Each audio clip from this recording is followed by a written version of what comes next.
सेठ घनश्याम के दो पुत्रों में जायदाद और जमीन का बंटवारा चल रहा था, लेकिन एक 4 बेडरूम के घर को लेकर विवाद गहराता जा रहा था। एक दिन दोनों भाई मरने मारने पर उतारू हो चले तो पिताजी बहुत जोर से हंसे।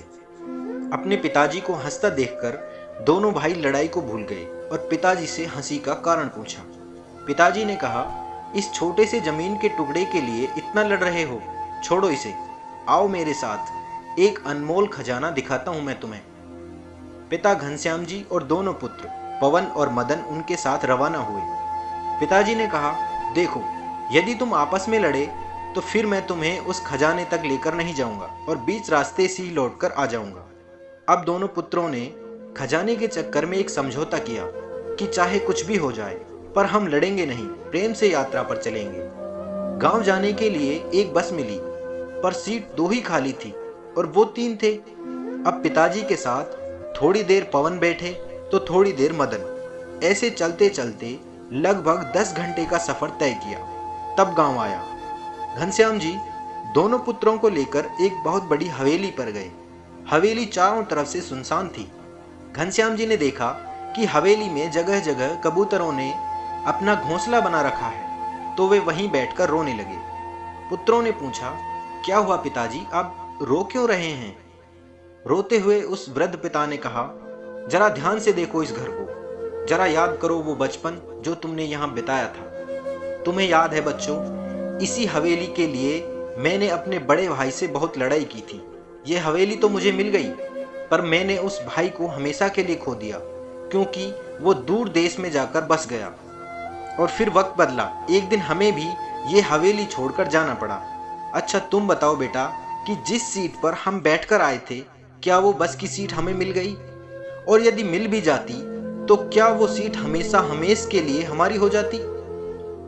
मतलब कि उस सीट पर हमारे सिवा और कोई ना बैठ सकता था? दोनों पुत्रों ने एक साथ कहा कि ऐसे कैसे हो सकता है? बस की यात्रा तो चलती रहती है और उस सीट पर सवारियां बदलती रहती हैं। पहले हम बैठे थे, आज कोई और बैठा होगा और पता नहीं कल कोई और बैठेगा। और वैसे भी उस सीट में क्या रखा है जो थोड़ी सी देर के लिए हमारी है? पिताजी पहले हंसे और फिर आंखों में आंसू भरकर बोले, देखो, यही मैं तुम्हें समझा रहा हूं। जो थोड़ी देर के लिए तुम्हारा है, तुमसे पहले उसका मालिक कोई और था। थोड़ी सी देर के लिए तुम हो और थोड़ी देर बाद कोई और हो जाएगा। बस बेटा एक बात ध्यान रखना कि इस थोड़ी सी देर के लिए कहीं तुम अपने अनमोल रिश्तों की आहुति ना दे देना।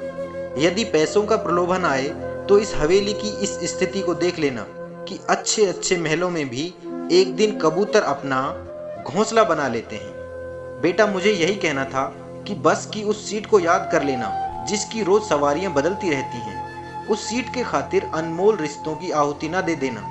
जिस तरह से बस की यात्रा में तालमेल बिठाया था, बस वैसे ही जीवन की यात्रा में भी तालमेल बिठाते रहना।